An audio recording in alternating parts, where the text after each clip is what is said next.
versus bad suspension measured via the Ramp Travel Index. Ramp Travel Index, or RTI, is a way of measuring a vehicle's ability to flex its suspension. You drive up the ramp until one of the other tires begins to leave the ground. The measurement is taken when all other tires are still on the ground. Distance traveled up the ramp is measured and divided by the vehicle's wheelbase and multiplied by 1,000 to give an RTI score. This is a non-subjective way to measure bad suspension versus good suspension. Walmart was fresh out of RTI ramps, so I made my own for $67. I went to my money tree and harvested a couple fun coupons, loaded up the furry friends, and went to Lowe's.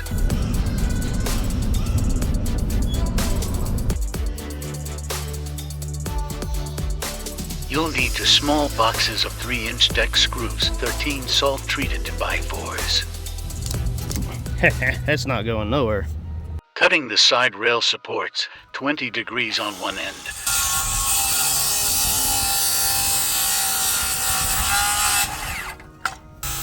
$70 degrees on the other. Cut top boards at 20 degrees on one end, screwing the top boards to the side rail supports.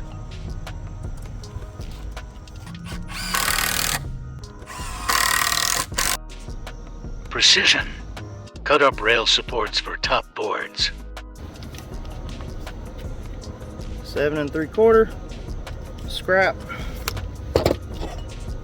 Now instead of trying to line this up on the line then scribing it, mark up to your line exactly where you want it, butt it up against it, and this is your scrap, this is your good.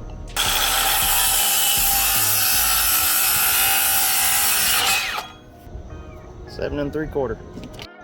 Now you can kind of see what we're doing. This is the bottom side, and you'll be driving up the ramp.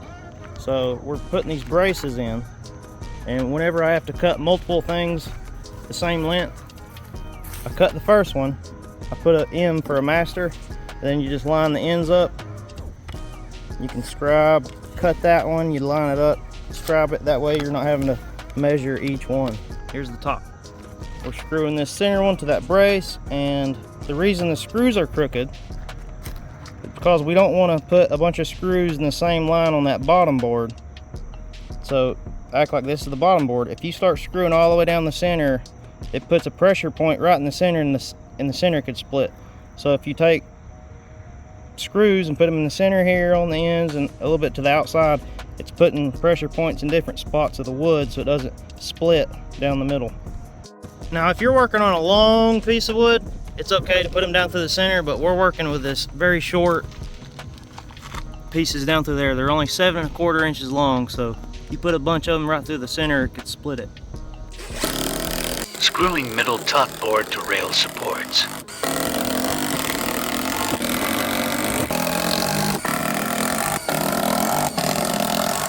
Another thing to pay attention to is the crown of the wood. So this wood right here has got the crown going this way. That's the wood grain.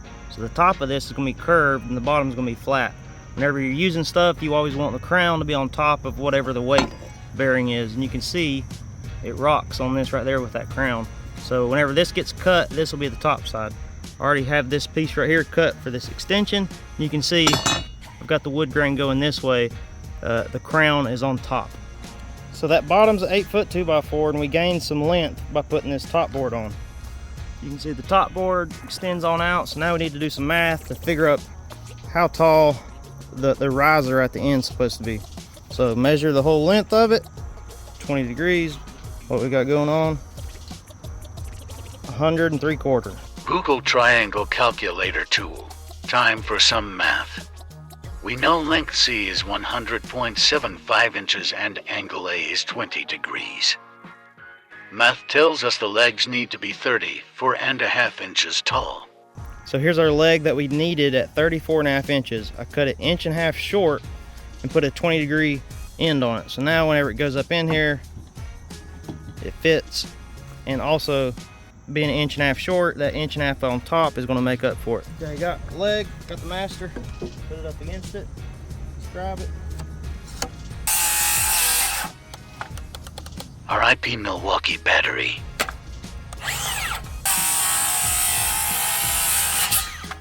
Now you can kind of see how it's coming together.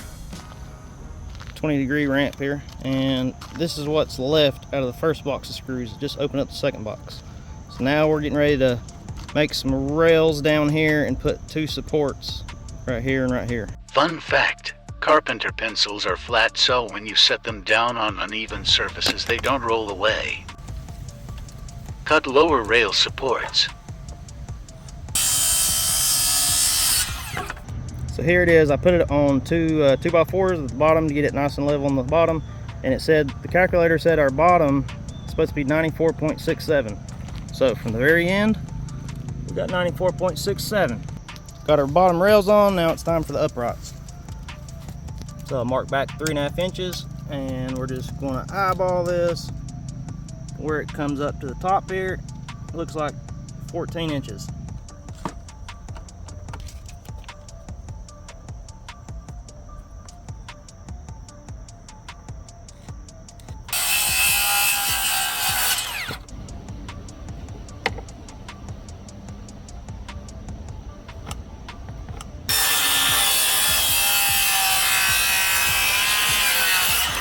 Got our master.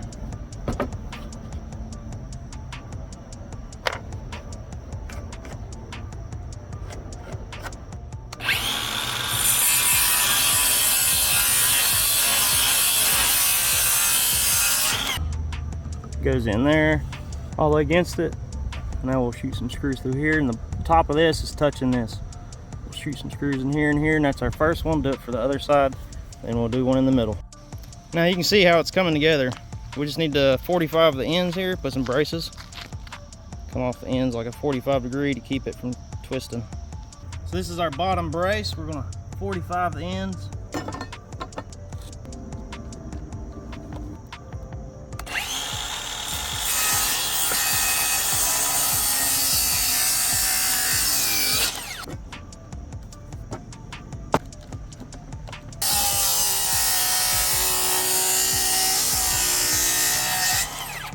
So there it is, completed. You can drive a dump truck up that thing. And out of the 13 2x4s, I had 2.5 left over and a handful of screws. Then check this out. Will it hold a lawnmower?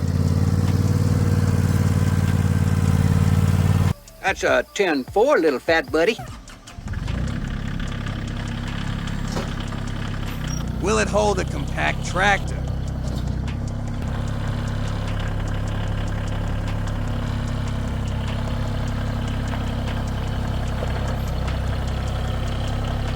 No problemo. Now for the real reason I built it, to measure side by sides.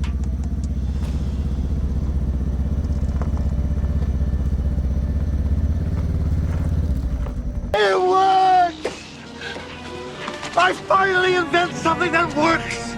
This is where you would take a measurement while all, for tires are still on the ground.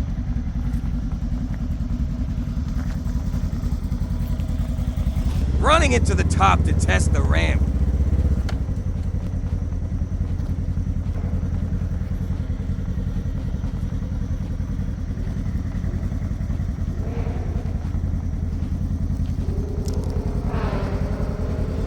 Great success.